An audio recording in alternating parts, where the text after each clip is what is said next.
WhatsApp guys, সবার কি অবস্থা? হাজির হয়ে গেলাম দীপ্ত টিভির নিবেদিত বকুলপুর সিজন 2 এর ৭৬৯তম পর্ব কবে প্রচারিত হবে এবং এই পর্বে কী সব ঘটতে চলছে তার অগ্রিম খবর নিয়ে। আসলে বর্তমানে বাংলাদেশে ছাত্র আন্দোলন এবং বর্তমান আওয়ামী লীগ সরকারকে উচ্ছেদ করা নিয়ে বিভিন্ন ধরনের ঝামেলা হওয়ার কারণে দীপ্ত টিভি নাটকগুলো যে সিরিয়াল বাই সিরিয়াল দিয়েছে সেটি দিতে একটু প্রবলেম হচ্ছে।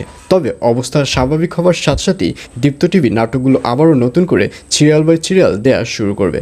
আর হ্যাঁ, ৭৬৯তম পর্বটিকেও মিস করবে না, কারণ এই পর্বে আপনারা দেখতে পারবেন এবার বকুলপুরে অবশেষে দাদাভাই এসে হাজির হবে এবং দাদাভাইকে দেখা যাবে সে বকুলপুরে রাজত্ব করা শুরু করবে এবং বকুলপুরে দাদাভাইয়ের সেকেন্ড কমান্ড হিসেবে কাজ করবে সুলেমান মৃধা।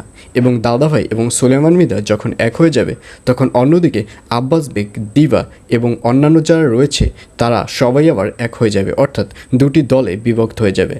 আর অন্যদিকে লীলাবতীকে এবার দাদাভাইয়ের সাথেই কাজ করার কথা ছিল, কিন্তু লীলাবতীও এবার দিবাদের সাথে কাজ করা শুরু করবে, কারণ লীলাবতী তো খুব ভালো করেই জানে যে এই দাদাভাই এবং সুলেমান মৃধা মিলেই লীলাবতীর বাবাকে খুন করেছে। আর এজন্যই দাদাভাইয়ের সাথে লীলাবতীর কাজ করতে কোনো প্রশ্নই আসে না। আর এজন্য লীলাবতীকে দেখা যাবে সে দিবার হয়ে কাজ করবে। আর অন্যদিকে নিগারকে দেখা যাবে লীলাবতী যেহেতু দিবার সাথে মিশে গেছে, নিগার আর দিবার সাথে কাজ করবে না। নিগারকে দেখা যাবে সে সরাসরি বলেই দেবে যে আপনাকে আমি বলেছি যে আপনি দিবার সাথে মিশবেন না, আপনি যেহেতু দিবার সাথে মিশেছেন আমি আর আপনার সাথে কাজ করব না, এইসব বলতে দেখা যাবে নিগারকে। আর অন্যদিকে আগে যে আব্বাস বেগের সাথে উগান্ডার রুহিকে নিয়ে একটা ঝামেলা হয়েছিল, সেই ঝামেলাটাও এবার সমাধান হয়ে যাবে।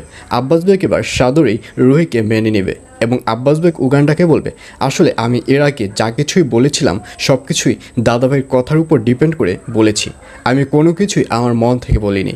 আর এর জন্য আমি বলেছি রুহিকে ছেড়ে দিতে। আসলে রুহিকে তো আমিই পছন্দ করতাম, আমিই তো পছন্দ করে বলেছি যে রুহির সাথে তোর বিয়ে দেবো। আর আমি যেহেতু বলেছি যে রুহিকে তোর ছাড়তে হবে, তখন তোর বোঝা উচিত ছিল যে এই কথাটি আমি বলিনি, এই কথাটি অন্য কেউ বলেছে। এর আগে আমি যে কথাগুলো বলেছি এগুলোর জন্য আমি তোদের কাছে ক্ষমা চাই। আর আব্বাস বেগের এইসব কথা শুনে উগান্ডা ও রুহি বলবে না না, আপনি কেন ক্ষমা চাবেন, আমরাই আপনার কাছে ক্ষমা চাচ্ছি, আমরাই আপনার সাথে অনেক বাজে ব্যবহার করেছি। এসব বলতে দেখা যাবে উগান্ডা এবং রুহিকে। আর এছাড়াও থাকবে আরও আশ্চর্য সকল ঘটনা।